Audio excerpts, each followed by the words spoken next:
नमस्कार दर्शकों, जय माता दी, जय मां बगलामुखी, जय बाबा खाटू श्याम की। सभी साथियों को मेरा नमस्कार, सभी को मेरा राम राम, श्री राधे राधे। साथियों, काफी दिनों से बात चल रही थी और गृहिणियों की एक मांग थी कि पंडित जी आप हमें भी, आचार्य जी बताएं, कुछ ऐसा उपाय बताएं जिसके माध्यम से हमारे घर में भी संपन्नता आए, उन्नति आए और माता अन्नपूर्णा का आशीर्वाद प्राप्त हो। तो आइए दोस्तों, आज चलते हैं उसी टॉपिक को लेकर के। मैं चाहता हूं कि जो भी दर्शक हमारे इस वीडियो को देखने जा रहे हैं वो पूरा वीडियो देखें, अंत तक देखें और इस काम को जरूर करें, क्योंकि अभी तक जिन्होंने भी मुझे ये बताया है, जिन्होंने भी इस काम को किया और समझा, तो उन्हें बहुत बहुत बहुत लाभ मिला। ये आश्चर्यजनक रूप से आपको ये बहुत फायदा देने वाला है। तो चर्चा शुरू करते हैं इसी टॉपिक के बारे में, जो आज हमारा टॉपिक है कि अंतिम रोटी के लिए हम क्या करें, ऐसा क्या उपाय करें अपने गृहस्थ जीवन में। क्योंकि देखिए, रोटी बनाने की जो जिम्मेदारी होती है अधिकतर गृहिणियों के ऊपर ही होती है और उसी से छिपा हुआ ये उपाय है। बहुत सरल उपाय है, बहुत आसानी से किया जा सकता है। दोस्तों, जब खाना बनता है तो हमें, जब खाना बनाना है तो सबसे पहले तो बहुत ध्यान रखना है कि नहा धो के स्नान ध्यान करने के उपरांत ही हम किचन में जाएं। और साथ ही साथ जैसे मैंने अक्सर देखा है कि कुछ गृहिणियां खाना बनाती हैं और खाना बनाते बनाते उसको बीच से जूठा भी कर लेते हैं। जैसे मटर छील रहे हैं तो मटर को छीलते छीलते कुछ मटर खुद भी खा लेते हैं, या कुछ हलवा वगैरह कुछ बना रहे हैं तो उसमें से तोड़ के वो थोड़ा सा खा लेते हैं टेस्ट करने के लिए, जैसे भी। तो ऐसा बिल्कुल करने की जरूरत नहीं है, क्योंकि अगर आप ऐसा करेंगे तो ये जान लीजिए कि किसी भी तरीके से आपके घर में बरकत नहीं होगी और नाना प्रकार की आपके साथ परेशानियां भी देखने को मिलेंगी। देखिए, जो अग्नि होती है, अग्नि तत्व होता है, वो सूर्यदेव का अंश होते हैं। क्योंकि सूर्यदेव होते हैं तो गृहस्थ जीवन में सबसे पहले जो हवन हम करते हैं वो हवन होता है किचन से। जब हम खाना बनाते हैं तो खाना बनाते समय जो किचन से पहली रोटी, पहली थाली जो निकालते हैं वो अग्निदेव की कृपा से ही और अन्नपूर्णा माता की कृपा से निकाल पाते हैं। अगर हम खाना जूठा कर देंगे तो निश्चित तौर पे आप जान लीजिए आपके घर में हमेशा भुखमरी, कंगाली छाई रहेगी। क्यों? क्योंकि आप सूर्य को कमजोर कर रहे हैं। सूर्यदेव आपसे नाराज हो जाएंगे और आपके घर में जो बरकत देनी चाहिए वो बरकत आपको नहीं मिल पाएगी। आपके परिवारजन, आपके पति, आपके पिता, आपके बच्चे वो परफॉर्मेंस नहीं दिखा पाएंगे जो उन्हें दिखाना चाहिए। तो बिल्कुल जो ये गलतियां करते हैं, अब ये गलती करना बंद कर दें। खाना जब भी खाएं, खाना बनाते समय, तो उस समय खाना नहीं खाना है, खाने को जूठा नहीं करना है। एक और बात बहुत महत्वपूर्ण है, मैंने देखा कि अक्सर लोग खाने को खाते खाते ठंडा हो जाता है तो उसे दोबारा से गैस पे चढ़ा देते हैं और गर्म करते हैं। ये बिल्कुल नहीं करना है, ये बहुत गलत बात है, क्योंकि आप साक्षात अग्निदेव का अपमान कर रहे हैं। और अगर आपके घर से अग्नि तत्व रूठ गया तो सबसे पहली बात तो आपको पेट से संबंधित समस्या उत्पन्न हो जाएगी। आपने देखा होगा पुराने जमाने में जो पहले लोग बनाते थे तो बीच में जैसे चूल्हे का था, उस समय आग और मिट्टी वाला चूल्हा हुआ करता था, उससे वो खाना बनाते थे जिससे उन्हें समस्या नहीं आती थी। और एक बार खाना चढ़ गया तो बनने के उपरांत सबको परोस दिया जाता था। और जो घर की गृहिणियां होती थी या परिवार के जो और सदस्य होते थे वो सबसे अंतिम में भोजन लेते थे। इससे सबसे बड़ा फायदा ये होता था कि खाने को बार बार जूठा खाना अग्नि पे नहीं जाता था, इसलिए सबकी हेल्थ वेल्थ बहुत अच्छी रहती थी।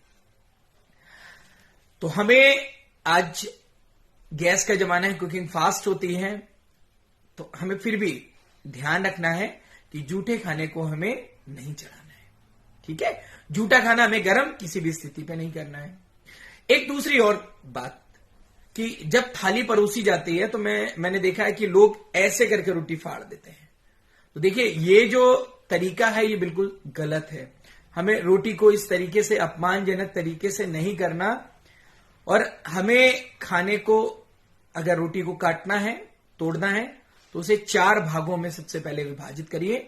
उसके बाद अगर आपको लगता है रोटी गर्म है तो तो उसे 4 भागों में विभाजित करिए। क्योंकि अगर आप ऐसा नहीं करते हैं, खड़ी रोटी तोड़ते हैं, तो निश्चित तौर पे आपका पारिवारिक जीवन, आपका दाम्पत्य जीवन भी बेहद प्रभावित होगा और हमेशा आपके घर में धन की, खाने की कमी ही पड़ती रहेगी। दोस्तों, बहुत अचूक और बहुत समृद्धशाली उपाय के बारे में आज चर्चा होने का दिन है, तो ध्यान से सुनिए हमें किस माध्यम से, किस तरीके से इसको फायदा उठाना है। कि आपने देखा होगा कि जब घर में खाना बनता है तो घर की महिलाएं सबसे अंत में खाना खाती हैं। अपने घर के परिवार जनों को, बच्चों को, सबको खिलाने के बाद सबसे अंत में वो भोजन ग्रहण करती हैं। लेकिन जो उपाय मैं बताने जा रहा हूं, अगर उस उपाय के माध्यम से करते हैं तो एक तो आपके घर में माता अन्नपूर्णा का आशीर्वाद रहेगा और साथ ही साथ आपके यहां बरकत बनी रहेगी। तो दोस्तों, आप जब भी खाना बनाएं, मैं सभी माताओं और बहनों से आग्रह करना चाहूंगा कि आप जब भी खाना बनाएं तो खाना बनाने के बाद सबसे अंत में जो आखिरी रोटी है उसे बड़ा बनाएं। और बड़ी ऐसी 2 रोटियां बनानी है आपको, एक नहीं 2 रोटियां, ठीक है। और अगर आप बड़ी रोटी बनाते हैं और उस रोटी को खाते हैं तो एक तो परिवार के जो लोग हैं वो बरकत करेंगे, उन्नति करेंगे, तरक्की करेंगे, हर कार्य में सफल होंगे, आगे बढ़ेंगे, शिक्षा के क्षेत्र में बढ़ेंगे और हर तरीके से संपन्नता आएगी। और साथ ही साथ आपके घर में कम से कम 1 लोगों का खाना एक्स्ट्रा बचेगा, खाना कभी कम नहीं पड़ेगा। और जो आखिरी रोटी आपने बनाई है, जो मैंने बताया 2 रोटियां आपको बनानी बड़ी, तो 1 रोटी तो आप जो खाना बना रहा, कुकिंग कर रहा, उसको खानी ही खानी अनिवार्य है। और साथ ही साथ जो 1 रोटी है उसके 5 टुकड़े करने हैं। और घर में जो भी मीठा, रूखा सूखा बना हो तो वो थोड़ा थोड़ा सा लगा के और थोड़ा सा दूध के छींटे देने हैं।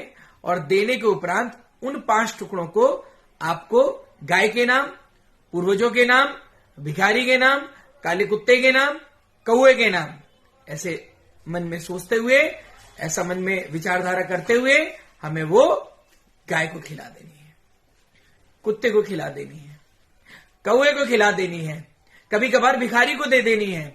तो जब आप ऐसा करेंगे तो निश्चित तौर पे आपके परिवार में, आपके घर में माता अन्नपूर्णा का वास होगा।